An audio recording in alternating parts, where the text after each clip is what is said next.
oil life reset for a 2011 Honda CR-Z. As you can see right here, ours is flashing and severely in the negative. We just completed an oil change on this customer's vehicle. We're going to go over resetting the oil life now.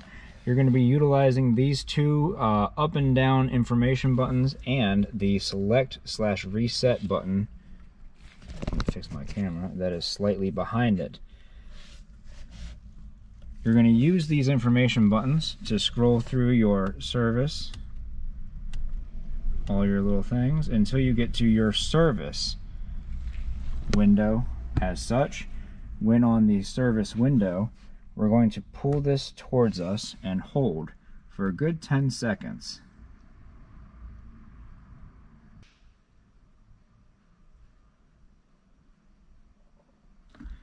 And once that comes up, we're going to press up to highlight the reset, and we're going to press the select/reset button again.